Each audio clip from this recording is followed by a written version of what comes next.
Hey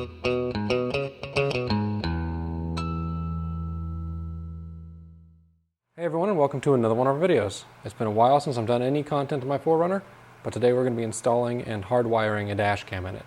I run dash cams in pretty much every single one of my vehicles. The 4Runner, I haven't hardwired one in yet. I've been running one for ages, just suction cup to the windshield, but today we're going to make the install a little more permanent. So this process that I'm going to show you should apply to pretty much any 3rd gen 4Runner that's out there from 1996 to 2002. And essentially what you're going to need is a micro USB extension cable and then one of these little micro USB power supplies that hardwire into your 12-volt system. So the ones that I use are from a company called HitCar. You can get these on Amazon. I'll have a link in the description. These are the buttons that I've had the best luck with. And then this cable right here is just for representation purposes. Essentially, what this cable is to do is to extend the micro USB output that comes out of this power adapter, that comes out of the little brick right there, extend it up from underneath the dashboard all the way up the A-pillar and over the headliner and to the actual dash cam.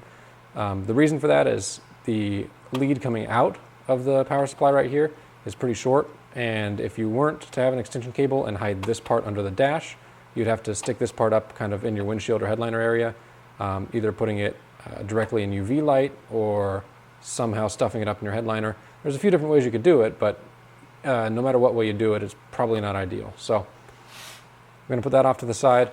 Again, this is just for representation purposes. The actual cable I'll show you in a little bit is yet to get here, but it's going to be a little bit longer, one of these.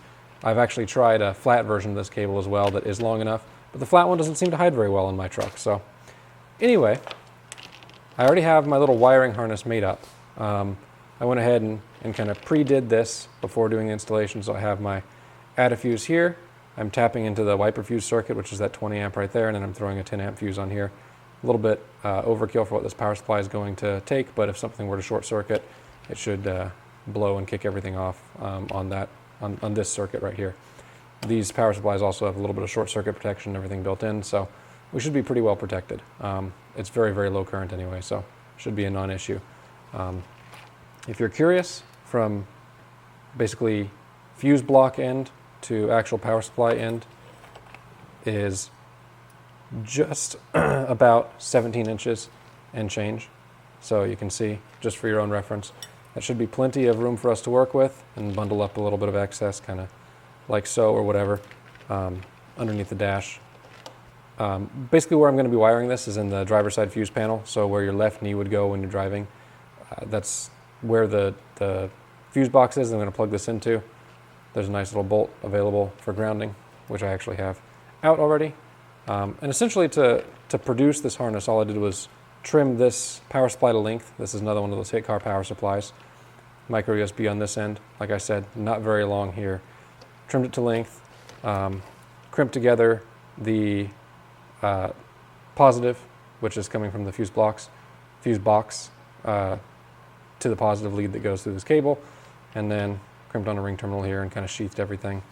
As far as the smaller wires go, just for a little bit of strain relief and to make sure that nothing gets abraded. This one's got a lot thicker of a jacket, so I'm not so worried about that.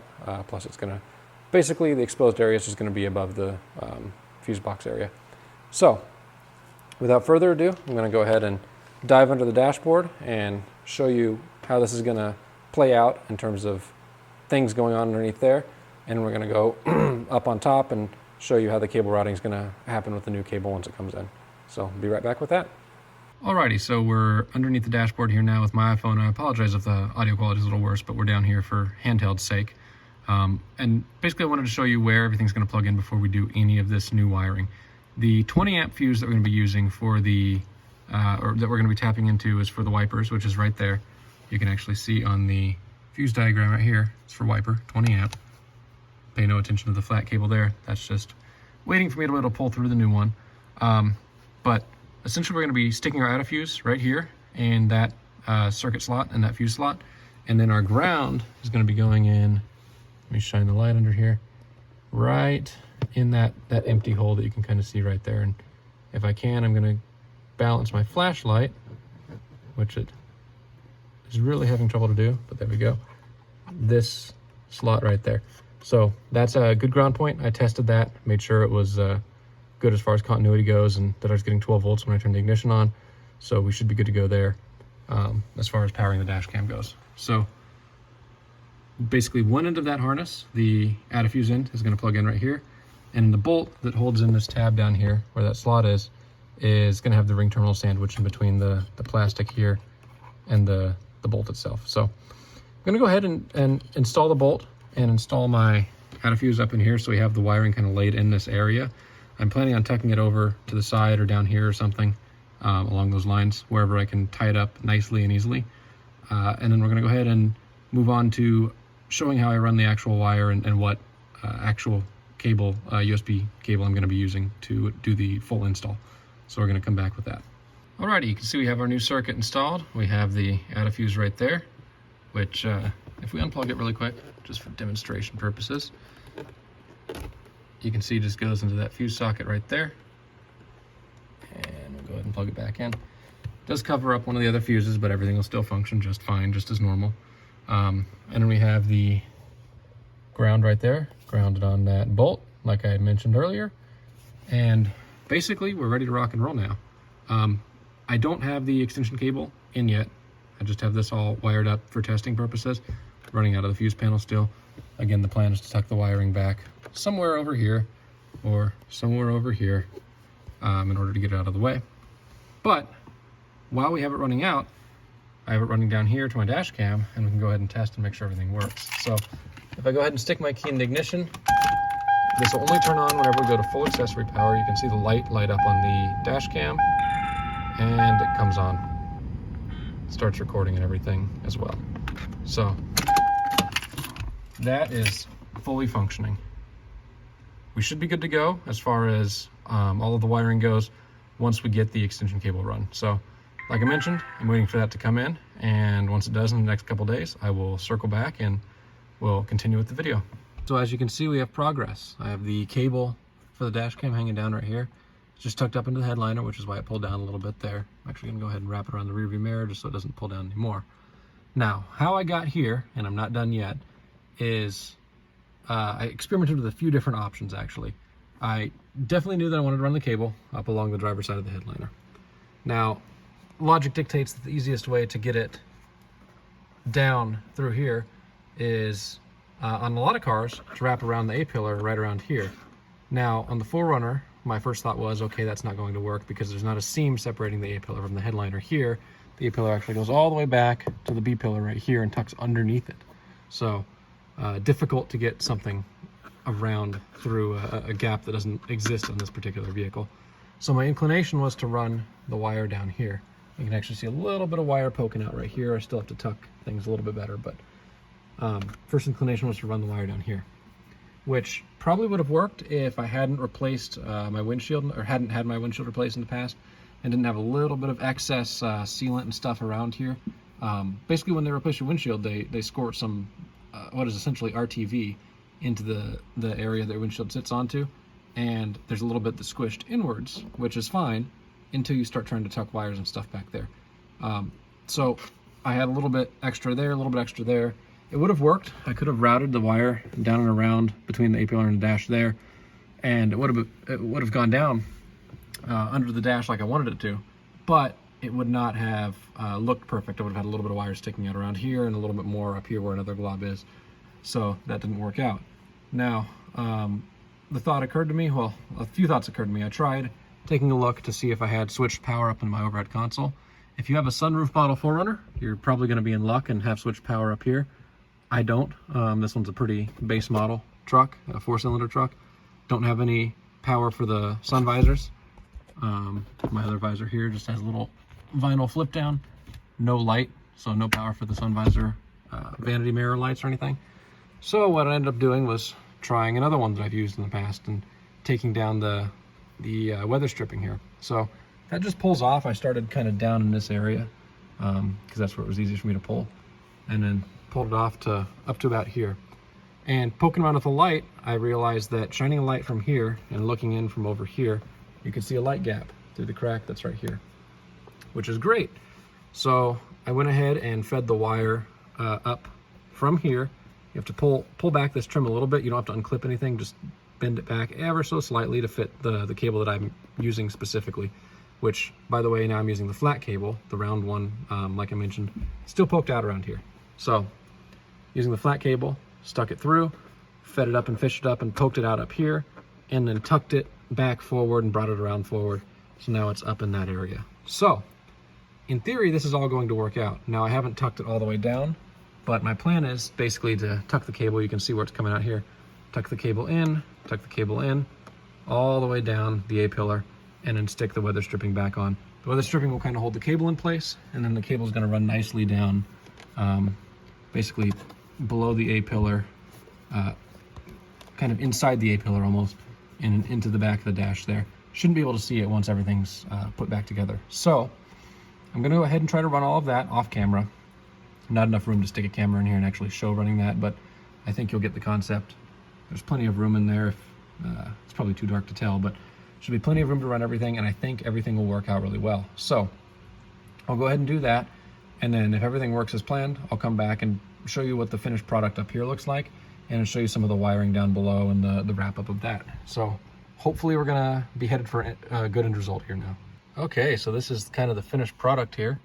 Again, just have the cable hanging down there, runs along the headliner, comes up into that corner basically, through here. You can see I have all the weather strip tucked back in place. Looks just like it did from the factory. Everything's all pressed back in, no problems there. And then basically, it's very hard to see. Let me see if I can get a flashlight in there for you to be able to see. The cable runs in the bottom of the A-pillar here, so right there, and down underneath the dash back there. So that's all set and ready to go. And then the rest of the cable I just have hanging out right down here. Right down here, I should say. The other one was the one that we were testing with earlier. Now, you're probably not gonna be able to see anything through here. You can kind of see the cable right back there that I'm moving around. That's the one that's coming from up above. And I'm not gonna be able to get a very good shot up into there, I don't think, but we'll see.